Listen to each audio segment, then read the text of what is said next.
Good morning. मैं पवन Kumar new Holland company तो ठीक है। तो मेरे पिछे तुम देख रहे हो न्यू हॉलैंड का राउंड बेलर। मॉडल नेम है RB 180। RB 180 मतलब रोल बैल्ट 180 ये मैक्सीमम डाया के उत्ते है। ये अपना बेलर हुणे आपां पंजाब दे विच जड़ियां मेन पैडी स्ट्रॉ दे उत्ते अपने बेलर चल रहे हैं, उस दे उत्ते आपां चलाउण लई बेलर लैके आए हैं इंडिया दे विच। ते ये वर्ल्ड वाइड अपने बेलर काफ़ी ज़्यादा चल रहे हैं रोल बैल्ट। तो इस बेलर की एक खासियत है कि ये बेलर अपना वेरीएबल चैंबर का बेलर है। मतलब जी तुसी अपने अकॉर्डिंगली इसका डायामीटर वधा या घटा सकते हो। यदी जी बेल जी निकलूगी वो बेल 1.2 मीटर विड्थ होगी, बट इसका डाया तुसी 0.9 मीटर तो लैके 1.8 मीटर तक दी डाया की बेल बना सकते हो, जोड़ा कि पैडी स्ट्रा दे विच तुहाडी वेरी करेगा 4 कुंटल तो लैके 6.5 कुंटल की बेल दे वेट तक।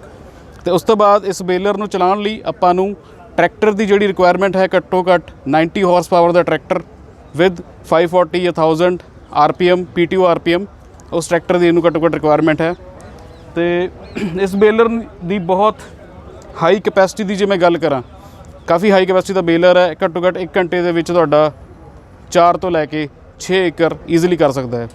तो ये बेलर हुणे अपने पंजाब दे विच 3 तो 4 यूनिट चल रहे हैं। तो उस तो बाद जिहड़ी तुसीं मूहरे पिकअप विड्थ वेख रहे हो, ये अपनी जिहड़ी पिकअप है फ्लोटेशन पिकअप है। इहदे विच टाइम्स लगियां होईयां ने, ये भी टाइम्स काफ़ी इंपोर्टेंट है, काफ़ी हाई क्वालिटी दी है। तो 2 मीटर की ये विड्थ है अपनी। इहदे विच जिहड़ा सारा इनटेक होने तो बाद तुहाडा बैल्ट चलदियां ने। एक बार उत्ते दा व्यू कर लो पिछों ले आके।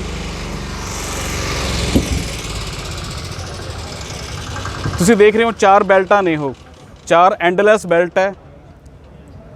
273 mm की एक विड्थ है बेल्टां की।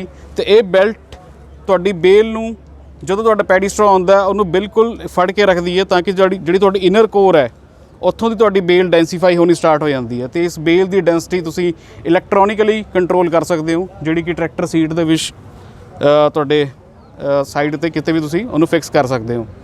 जिहड़ा मॉनीटर सॉफ्टवेयर का नेम आइसोबस सॉफ्टवेयर के थ्रू या फिर IntelliView 3 उस दे थ्रू कंट्रोल होंदा है, जिहड़ा कि न्यू हॉलैंड का पेटेंट है। तो इस तो बाद इहदे विच ऑटो लुब्रिकेशन ऑटो ग्रीजिंग सारा कुछ न्यू हॉलैंड वालों प्रोवाइड किया गया है। तो ये फ्लोटेशन टायर प्रोवाइड किए हुए हैं, जिहड़े कि फील्ड दे विच किसी भी ज़्यादा दबाव ना देंदे होए ईजिली मतलब ये चलते हैं। तो बेल चैंबर जिहड़ा इहदा इलैक्ट्रॉनिकली तुहाडा बिल्कुल सॉफ्टवेयर तो जिवें बेल फॉर्मेशन हुंदी है तुहानूं इंडिकेशन आती है तुहाडे मॉनीटर दे विच। उस तो बाद तुसीं ऑटोमैटिक इहदे विच ट्वाइन ते तुहाडा नैट दोवें थ्रू रैप हो जाता है। वैसे बेसिकली ट्वाइन दे नाल 2 या 3 रैप तुसीं ऑटोमैटिक नाल भी सिलेक्ट कर सकते हो तो मैनुअली भी सिलेक्ट कर सकते हो।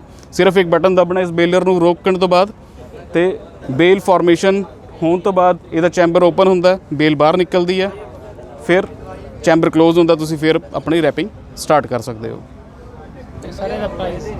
सरप्राइज इस मेले 'च आपां 27.5 लाख रुपए रखी हुई है इस बेलर की। वारंटी सर न्यू हॉलैंड वालों है, 1 साल की वारंटी फिलहाल असीं दे रहे हैं। बाकी अपने बेलर होर भी काफ़ी बेलर चल रहे हैं।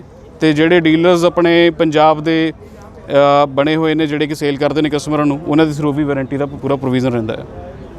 तो ये एक होर चीज़ है, इस सेम बेलर नूं आपां जे हुणे फिलहाल मक्के का साइलेज बना रहे हैं, जैसे PDFA मेले के खड़ा तो साइलेज की गल्लां भी हो रही ने। तो ये आपां एक ट्वाइन अपना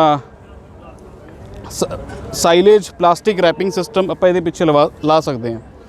इहदे पिछे जिवें बेल निकलती है उहदे नाल उहदी रैपिंग प्लास्टिक रैपिंग भी हो सकती है। तो उहदे नाल आपां जिवें ग्रासिस दे साइलेज दे विच आपां जाने हैं, हे साइलेज दे विच आपां जाने हैं अगे आने वाले टाइम दे विच, ते ओह सिस्टम इहदे विच ला के ऑन फील्ड इक्को ही टाइम दे विच तुहाडी बेल बनेगी तो तुहाडा साइलेज पैक हो जाएगा।